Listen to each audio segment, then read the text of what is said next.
Hi, welcome to Feminism on Trial. I'm coming to you from my car again because my dog is getting groomed, and let's face it, I feel free to speak in my car. Let me turn the air off so that it's not overwhelmingly loud. Sorry about that.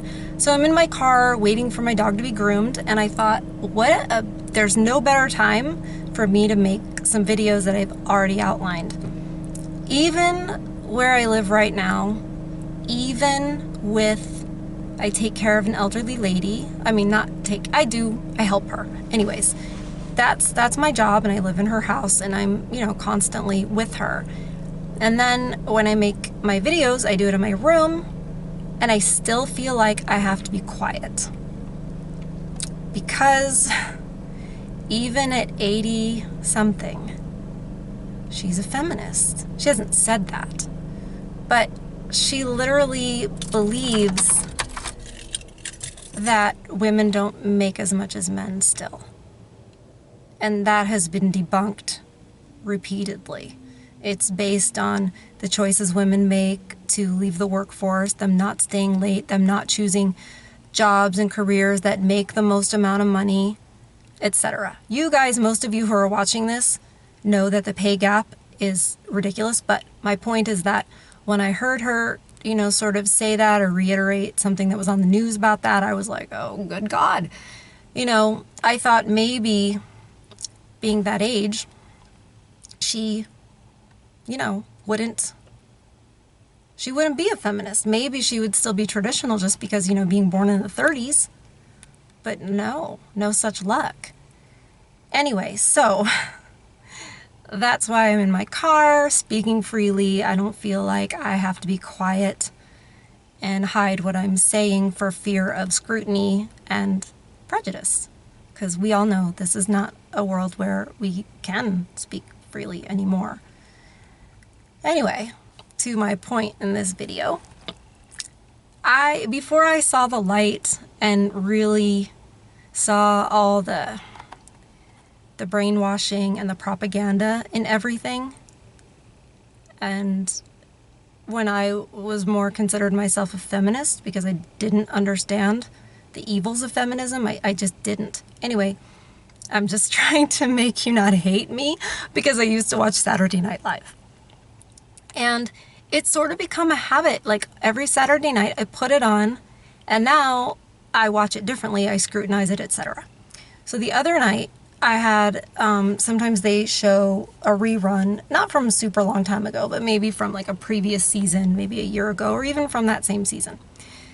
It was a skit where the premise was a teenage boy was on the stand in a court of law. And what he was doing was he was supposed to be testifying against a teacher who molested him, raped him, etc. They never used those words, and they never used rape or molest, because that wouldn't be funny. But he's on the stand, and basically the judge is looking at him like, yeah, good job, dude. Score. Like, they're like fist bumping this kid, and he's sitting there on the stand acting like it's awesome, and the attorney is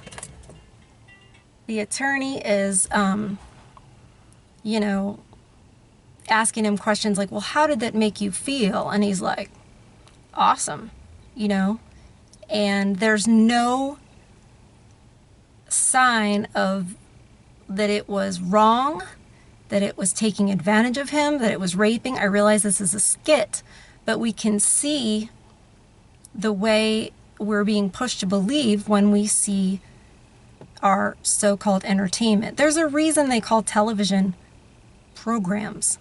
I'm watching my television program. Well, a computer program is to make it do something. I firmly believe they're programming us.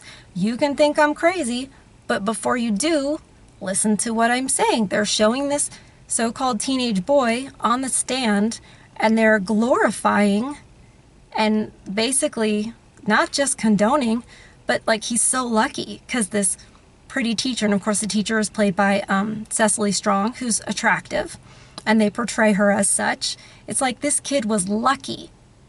because he was raped by a teacher. Now, there may be some boys who are 15, 16 where this happens and they think that. They're not old enough to understand what's going on, and the later on in life it's going to affect them, not in a positive way. But putting it out there constantly that the boy is happy about the rape, that he's lucky, the older guys are like, yeah, score, you know, good job, son. First of all, it's not funny. Second of all, it reinforces that men and boys can't be abused or taken advantage of, and that it's either funny or harmless when it happens. So again, we have cognitive dissonance. We have two things going on at the same time. One, men and boys are never abused. Two, well, if they are, it's either their fault or they enjoyed it. So they have two different arguments depending on what you say to them. They can believe it doesn't happen and that it's justified when it does. I mean, that's just not the way the world works, feminists. Stop being so guilty of cognitive dissonance and then just acting like you're not doing that. But anyway, so I saw that skit and I was like, no wonder. I mean, we're bombarded with these messages and people don't realize that they're being indoctrinated when they see these things, and they make it funny so that it seems harmless. There's a whole lot of trickery going on. And something like SNL that stays on the air year after year after year, regardless of the ratings, you have to wonder why. And again, that's the conspiracy brain thinking. And you can jump on board with that, but even if you don't, at least recognize that this skit is pushing an agenda. And it's not the only one out there. It's not the only time we're bombarded with boys aren't victims. Boys like it when adult women rape them and take advantage of them. And I'm sick of it. Just sick of it. It needs to stop. I'm one voice screaming into the wind. Share my video. You know, we need more voices saying the truth. Share my video wherever you can. I'm willing to put my neck out there.